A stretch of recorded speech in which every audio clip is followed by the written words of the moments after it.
মোহাম্মদ ইউনুস সশ্রদ্ধ চিত্তে শপথ গ্রহণ করিতেছি যে আমি আইন অনুযায়ী অন্তর্বর্তীকালীন সরকারের প্রধান উপদেষ্টা পদের কর্তব্য বিশ্বস্ততার সহিত পালন করিব। হ্যালো বন্ধুরা, ডক্টর ইউনূসকে আমরা সবাই চিনি।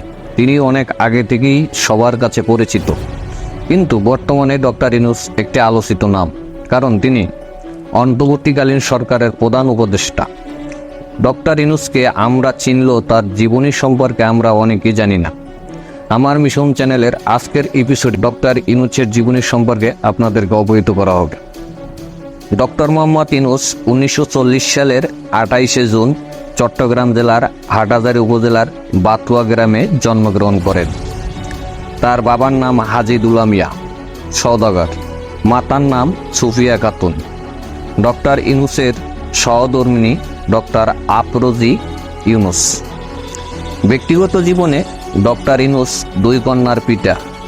ডক্টর ইউনূসের ভাই ডক্টর ইব্রাহিম ঢাকা বিশ্ববিদ্যালয়ের পদার্থবিজ্ঞানের অধ্যাপক এবং ছোট ভাই মোহাম্মদ জাহাঙ্গীর একজন জনপ্রিয় টিভি ব্যক্তিত্ব।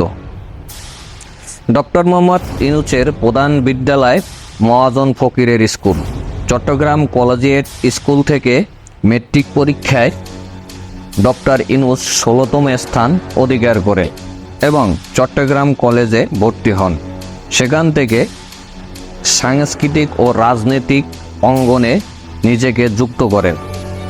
কলেজে তিনি নাটকে অভিনয় করে প্রথম পুরস্কার লাভ করেন।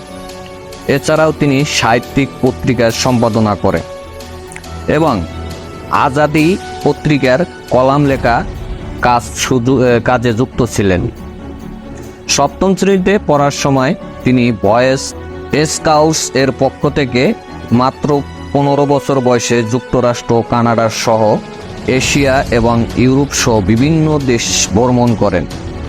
1957 সালে ঢাকা বিশ্ববিদ্যালয়ের অর্থনীতি বিভাগের সম্মান শ্রেণীতে ভর্তি হন সম্পন্ন করেন। এরপর তিনি ব্যুরো অফ ইকোনমিক্সে যোগ দেন গবেষণা সহকারী হিসেবে। পরবর্তীকালে 1962 সালে চট্টগ্রাম কলেজের প্রভাষক হিসেবে যোগদান করেন। 1965 সালে তিনি ফুল ব্রাইট স্কলারশিপ নিয়ে যুক্তরাষ্ট্রে যান এবং পূর্ণ বৃত্তি নিয়ে যুক্তরাষ্ট্রের ভ্যান্ডারবিল্ট বিশ্ববিদ্যালয় থেকে 1969 সালে অর্থনীতিতে পিএইচডি লাভ করেন। ডক্টর ইউনূস বাংলাদেশে আসার আগে 1969 থেকে 1972 সাল পর্যন্ত মিডল টেকনোলজি টেস্ট ইউনিভার্সিটিতে শিক্ষকতা করেন। 1971 সালে বাংলাদেশের স্বাধীনতা যুদ্ধের সময় ডক্টর ইউনূস বাংলাদেশের পক্ষে বিদেশে ঐক্যমত গড়ে তোলা এবং মুক্তিযোদ্ধাদের সহায়তা প্রদানের জন্য সাংগঠনিক কাজে নিয়োজিত ছিলেন। 1972 সালে দেশে ফিরে চট্টগ্রাম বিশ্ববিদ্যালয়ে অর্থনীতি বিভাগের সহযোগী অধ্যাপক হিসেবে যোগদান করেন এবং বিভাগের প্রধান হিসেবে দায়িত্ব পালন করেন। 1975 সালে তিনি অধ্যাপক পদে উন্নীত হন এবং 1979 সাল পর্যন্ত তিনি এ পদে কর্মরত ছিলেন। ডক্টর ইউনূস দারিদ্রতার বিরুদ্ধে তার সংগ্রাম শুরু করেন। 1974 সালে বাংলাদেশে সংঘটিত দুর্ভিক্ষের সময় তিনি বুঝতে পারেন স্বল্প পরিমাণ ঋণ দারিদ্রতা মানুষের উন্নয়নে অত্যন্ত কার্যকারী হতে পারে। সে সময় তিনি গবেষণার লক্ষ্যে গ্রামীণ অর্থনীতি প্রকল্প চালু করেন। 1974 সালে তেভাগা খামার প্রতিষ্ঠা করেন, যা সরকার প্যাকেজ প্রোগ্রামের আওতায় অধিগ্রহণ করেন। ডক্টর ইউনূস পৃথিবীর বিভিন্ন বিশ্ববিদ্যালয় থেকে 84টি সম্মানসূচক ডক্টরেট ডিগ্রি অর্জন করেছেন। শান্তিতে নোবেল বিজয়ী গ্রামীণ ব্যাংকের প্রতিষ্ঠাতা ডক্টর ইউনূস যুক্তরাষ্ট্রের সর্বোচ্চ বেসামরিক সম্মাননা কনভেনশনাল গোল্ড মেডেল গ্রহণ করেন, যিনি এই পদক পাওয়া সর্বপ্রথম বাংলাদেশি ও মুসলিম। বিশ্বের সর্বোচ্চ সম্পদশালী ও 2 শতাধিক ব্যক্তির সম্মেলনে নোবেল জয়ী প্রফেসর ডক্টর ইউনূসকে আজীবন সম্মাননা পুরস্কারে ভূষিত করা হয়। 2013 সালে 5 মে বুধবার জাতিসংঘ ভবনে এই সম্মাননা জানানো হয়। একজন সম্মানিত উদ্যোক্তা হিসেবে ডক্টর ইউনূসকে এই আজীবন সম্মাননা পুরস্কার প্রদান করা হয়। ডক্টর ইউনূসের প্রতিষ্ঠিত গ্রামীণ ব্যাংক নিয়ে গবেষণা হয়েছে পৃথিবীর যে কোনো প্রচলিত ব্যাংকের চেয়ে বেশি। গ্রামীণ ব্যাংক গড়ে তোলার মূল উদ্দেশ্য ছিল প্রান্তিক জনগোষ্ঠীকে সহজ শর্তে ঋণ দিয়ে সুদী মহাজনদের খপ্পর থেকে বের করে এনে স্বাধীনভাবে তাদের সৃজনশীলতাকে কাজে লাগিয়ে স্বাবলম্বী করা। ডক্টর ইউনূস চট্টগ্রাম বিশ্ববিদ্যালয়ে অধ্যাপনাকালীন 74-এর দুর্ভিক্ষের সময় অসহায় গরিব মানুষের কষ্ট লাঘবের আকাঙ্ক্ষা তাকে সাধারণ মানুষের কাছে টেনে আনে। নিজের পকেট থেকে ঋণ প্রদানের মাধ্যমে শুরু করা উদ্দেশ্য আজকের নোবেলজয়ী গ্রামীণ ব্যাংক। 1976 সালে প্রতিষ্ঠিত হয়েছিল গ্রামীণ ব্যাংক। 1983 সালে এটি একটি বৈধ ও স্বতন্ত্র ব্যাংক হিসেবে যাত্রা শুরু করে। গরিবের অর্থনীতি সাফল্য উন্নত বিশ্ব এমনকি যুক্তরাষ্ট্র সহ অন্যান্য শিল্প উন্নত দেশসমূহকে গ্রামীণের এই মডেল ব্যবহার করতে উৎসাহিত করে। এ পর্যন্ত বিশ্বের 42টি দেশে গ্রামীণ ব্যাংকের আদলে 132টি আর্থিক প্রতিষ্ঠান সফলভাবে কার্যক্রম চালাচ্ছে। 16টি দেশে সরাসরি গ্রামীণ ব্যাংকের কর্মকর্তারা সফলতার সাক্ষরতা রেখেছেন। 2006 সালে নোবেল শান্তি পুরস্কার পাওয়ার পর ডক্টর ইউনূসের দায়িত্ব ও কর্মপরিধি বেড়ে যায় বহুগুণ।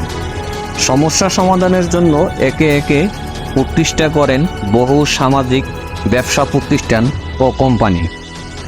যৌথ ব্যবসায় এগিয়ে আসেন ফ্রান্সের দানুন ফ্লোরস ভিওলিয়া ওয়াটার, জার্মানির BASF, জাপানের বিখ্যাত ইউনিগ্রো সহ বিশ্বের বহু নামিদামি কোম্পানি দুর্দার গতিতে এগিয়ে চলে ডক্টর ইউনূসের সামাজিক ব্যবসার মিশন। জাপান, চীন, রাশিয়া, সৌদি আরব, আরব আমিরাত, আফ্রিকা, অস্ট্রেলিয়া, ল্যাটিন আমেরিকা সহ পৃথিবীর বিভিন্ন দেশ থেকে আসে বহু বক্তৃতা প্রদানের আমন্ত্রণ। 1 ঘন্টা বক্তৃতা প্রদানের জন্য প্রস্তাব থাকে 1 কোটি টাকা বা তার চেয়ে বেশি। বিশ্বের কাছে তিনি অতি সম্মানিত ও পরম শ্রদ্ধেয় ব্যক্তিত্ব। তার সাক্ষাৎ পাওয়ার জন্য বিভিন্ন দেশের সরকার প্রধান, রাষ্ট্রপ্রধান, মন্ত্রী ও বড় বড় শিল্পপতিদের আমন্ত্রণ আসতে থাকে। খুব কম আমন্ত্রণ পত্র তিনি গ্রহণ করতে পারেন, তবে প্রত্যেকটি আমন্ত্রণ পত্রের জবাব দেওয়া হয়। বক্তৃতার সম্মানী বিদেশ থেকে ডক্টর ইউনূসের ব্যাংক হিসেবে স্থানান্তর হওয়ার পর তিনি সেই অর্থ তার প্রতিষ্ঠিত বিভিন্ন ট্রাস্টে দান করেন।